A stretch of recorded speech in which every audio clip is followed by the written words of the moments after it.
everyone, you're here with Colorful Classrooms with Miss B and Elio. As you know, he's my dog. Oh, he just left.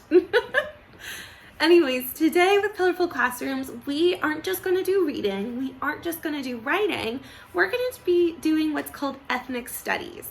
And in my classroom, ethnic studies is where we study the history, past and present, of communities of color and people of color to talk about things like identity, race, racism, activism, and liberation and freedom, and all those amazing things, all under ethnic studies. And one way we get started with ethnic studies is this unit called Room 213's Heroes. It's kind of like mini ethnic studies where we're going to be talking about a hero of color that changed the world in some way. And while we're talking about that, your job as students is to think about, why is that person a hero? What did they do to change or help our world? And one way is you're going to use the sentence stem here, and let's read it together. My turn, then your turn. Blank is a hero because blank. Your turn. Blank is a hero because blank. Are you ready for our first hero? You've probably already heard of this person before, so be thinking, do you have any guesses? Who do you think it is? Okay, ready? Drum roll, please. Our first Room 213's hero is Rosa Parks.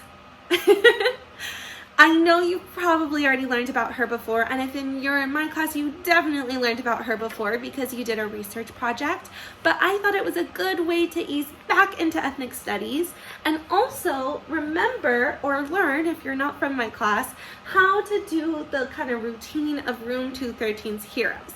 So we're going to be talking about Rosa Parks. Your turn. Rosa Parks. And your job is to think about, why is Rosa Parks a hero? What did she do to help and or change this world? So to help us be thinking about that question, we're going to be reading this book, A Girl Named Rosa, The True Story of Rosa Parks by Denise Lewis Patrick. And it is a biography, which is a nonfiction book about someone's life. And in this case, about Rosa Parks' life. We're only going to read a couple pages here and there.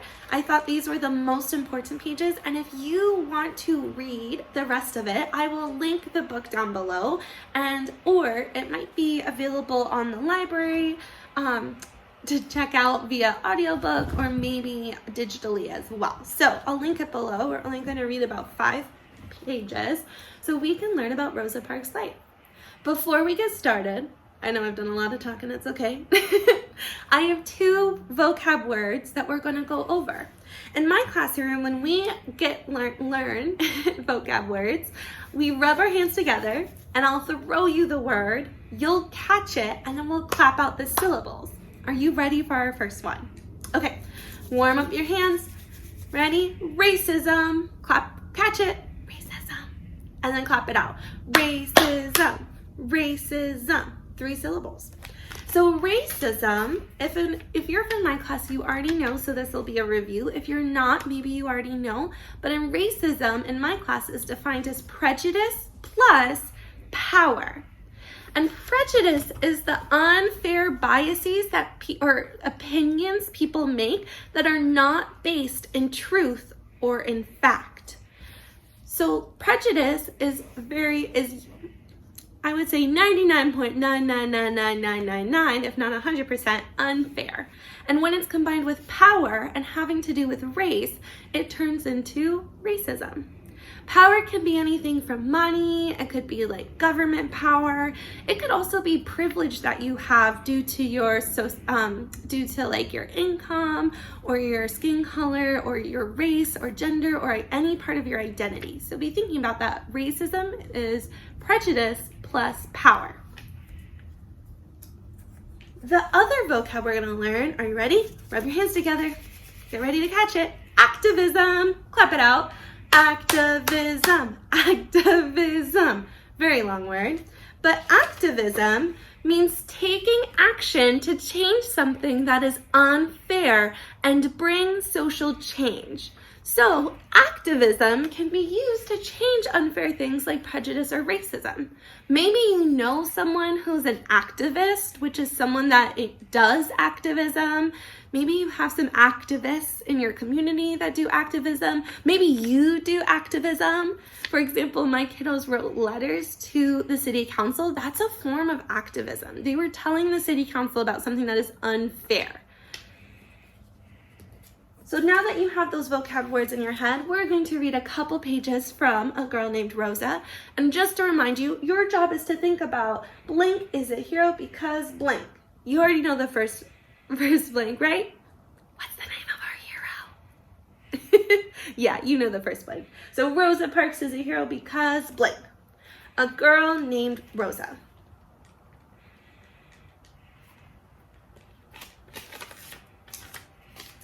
So chapter 2, Lessons in Being Brave. One of the most important lessons Rosa learned from her grandparents was about how to respect herself when others didn't.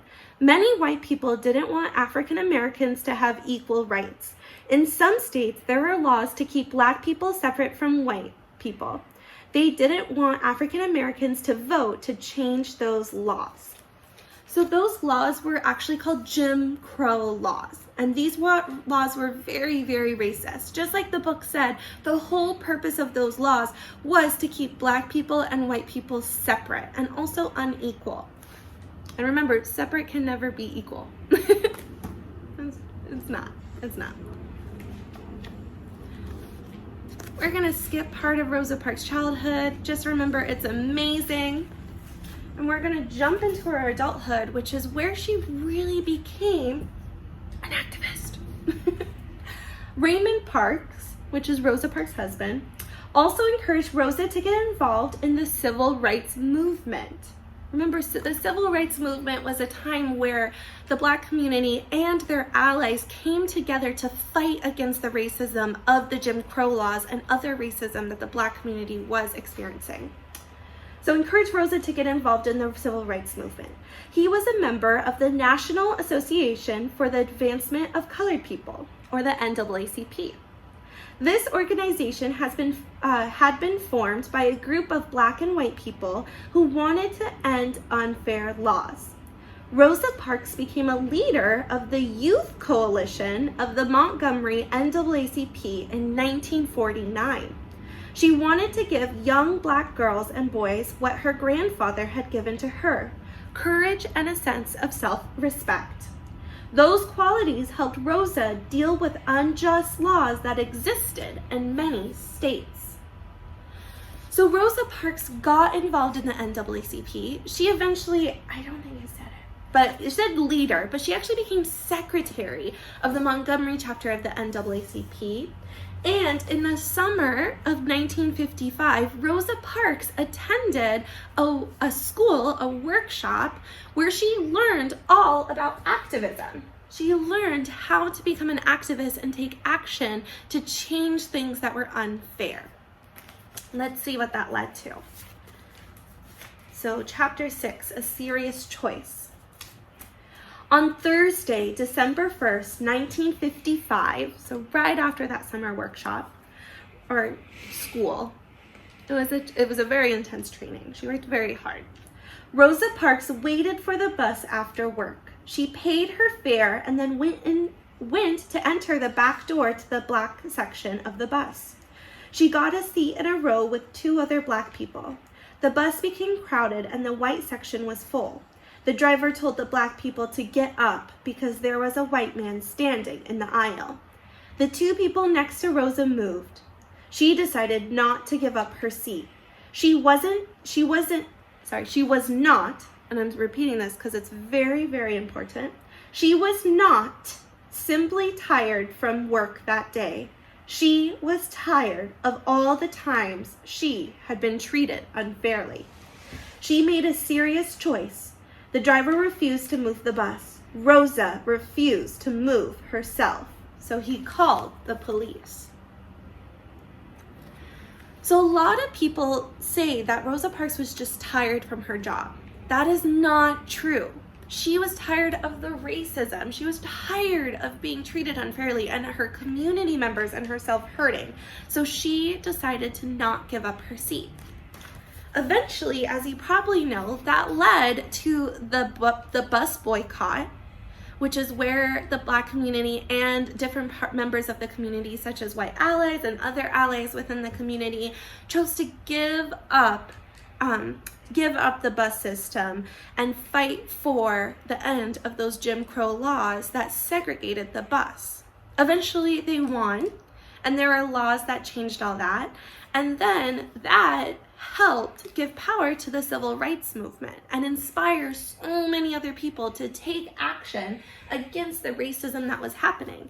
And Rosa Parks' story, as maybe you already know, is still inspiring so many people to become activists themselves, just like Rosa Parks did. Okay, now what I want you to do is, while you're thinking about what you learned about Rosa Parks or what you might have already known, I want you to think about why. Why is Rosa Parks a hero? What did she do to change our community? Okay, pause the video either over here, or press the space button or the remote control or whatever you need to do to pause and give yourself some time to write 1, 2, or 3 reasons why Rosa Parks is a hero.